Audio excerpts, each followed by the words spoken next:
कल हमने चर्चा की थी शेर शाह के बारे में, जिसके बचपन का नाम मैंने आपको बताया फरीद था, और किस तरह से वो धीरे धीरे आगे बढ़ा। और ये भी हमने देखा कि 1534 में शेर खां ने बंगाल के शासक महमूद को सूरजगढ़ के युद्ध में पराजित कर दिया, और वो अब हुमायूं के लिए एक बड़ा खतरा बनने वाला था। हुमायूं इस समय व्यस्त था गुजरात का जो शासक था बहादुर शाह, उससे संघर्ष में, और अंततः इस संघर्ष में हुमायूं ने बहादुर शाह को पराजित किया। और हमने पीछे पढ़ा है कि बहादुर शाह किस तरह पुर्तगालियों से एक संघर्ष में मारा गया, यानी वो खतरा अब हुमायूं के लिए टल चुका था। अब हुमायूं ने ध्यान दिया शेर खां पर, क्योंकि उसे पता था कि ये आगे चलकर एक बड़ी समस्या बन सकता है। तो हुमायूं ने सबसे पहले क्या किया कि चुनार के किले को जीतने का निश्चय किया। कल हमने पढ़ा था कि चुनार का जो किला है वो शेर खां को मिला था। जब शेर खां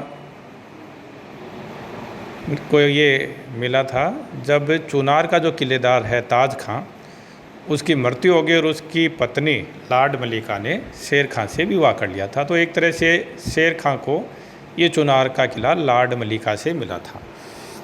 हुमायूं चाहता था कि सबसे पहले चुनार के किले को जीत लिया जाए, और उसने चुनार के किले पर घेरा डाल दिया, और इस किले की रक्षा कर रहा था इस समय शेर खां का बेटा कुतुब खां, जिसको शेर खां ने नियुक्त किया था कि वो हुमायूं से इस किले की रक्षा करे। हुमायूं को 6 महीने तक कुतुब खां ने रोक के रखा, यानी चुनार का किला नहीं जीतने दिया। और इन 6 महीनों का जो फ़ायदा है वो शेर खां ने उठाया, और उसने गोड़ के किले पर अधिकार कर लिया, और वहाँ से उसको काफ़ी धन प्राप्त हुआ। गोड़ के किले का जो खजाना था वो शेर खां के हाथ लगा, लेकिन शेर खां गोड़ के बजाय कोई ऐसे किले को जीतना चाहता था जहाँ गोड़ से प्राप्त ये खजाना सुरक्षित रखा जा सके। एक मजबूत किले की उसे तलाश थी, और ये तलाश ख़त्म हुई रोहतासगढ़ के किले पर। शेर खां ने रोहतासगढ़ के किले को जीत लिया, और गोड़ से जो प्राप्त जो खजाना था उसको रोहतासगढ़ में उसने शिफ्ट कर दिया, वहाँ पर उसने पहुँचा दिया। और जब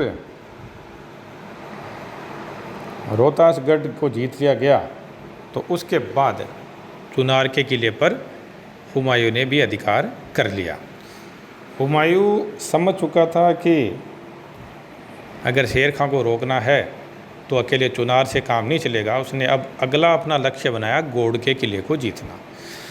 जब वह गोड़ के किले को जीतने के लिए चुनार के किले से चला था, तब तक गोड़ से जो खजाना था वो रोहतासगढ़ में शिफ्ट नहीं किया गया था।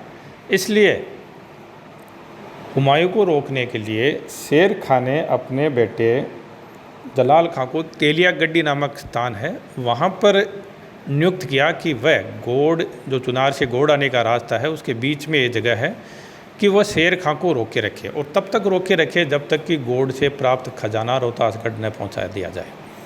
जब ऐसा हो गया, यानी गोड़ से जो खजाना मिला वह रोहतासगढ़ पहुंचा दिया गया, तो तेलिया गड्डी का जो मोर्चा था वो जलाल खां ने हटा लिया, और हुमायूं आसानी से गोड़ तक पहुंच गया। गोड़ पर उसने अधिकार कर लिया। यहाँ हुमायूं एक काफ़ी बड़ी गलती करता है कि गोड़ को जीतने के बाद वो निश्चिंत हो जाता है। यहाँ वो शेर खां के खतरे को काफ़ी कम आता है, और अगले 7-8 महीने वो आराम से गोड़ में रहता है, भोग विलास में लिप्त रहता है। लेकिन इन 7-8 महीनों में शेर खां हुमायूं जो गोड़ में था उसका संपर्क आगरा से काटने में सफल रहता है। जो चैन थी आगरा और गोड़ के बीच में संपर्क की जो मार्ग था उसको वो काटने में सफल रहता है। और जब हुमायूं को ये खबरें मिलती है कि उसका भाई, छोटा भाई हिंदाल आगरा में विरोधी गतिविधियां कर रहा है, वहाँ वह खुद को बादशाह घोषित कर रहा है, तो वह गोड़ से आगरा रवाना होता है।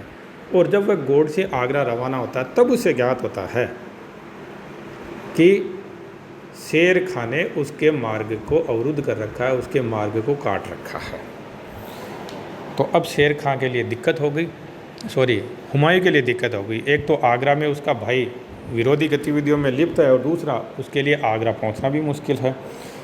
अंततः शेर खां और हुमायूं के बीच जून 1539 में चौसा नामक एक जगह है, करमनासा नामक एक नदी है, उसके किनारे स्थित चौसा नामक स्थान है। वहाँ पर उन दोनों के बीच संघर्ष होता है, क्योंकि शेर खां ने हुमायूं का रास्ता आगरा जाने का रोक रखा था।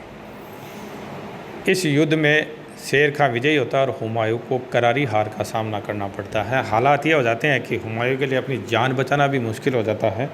वो करमनासा नदी में कूद पड़ता है और एक बिस्ती की सहायता से वो इस नदी को पार करता है। इस बिस्ती का नाम निजाम है और ऐसा हमें उसके बारे में मिलता है कि हुमायूं ने उससे वादा किया था कि यदि वह फिर से कभी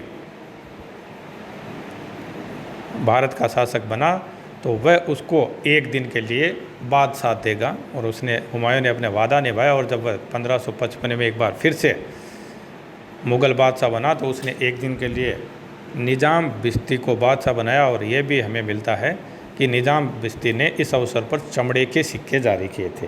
खैर, किसी तरह हुमायूं आगरा पहुंच जाता है।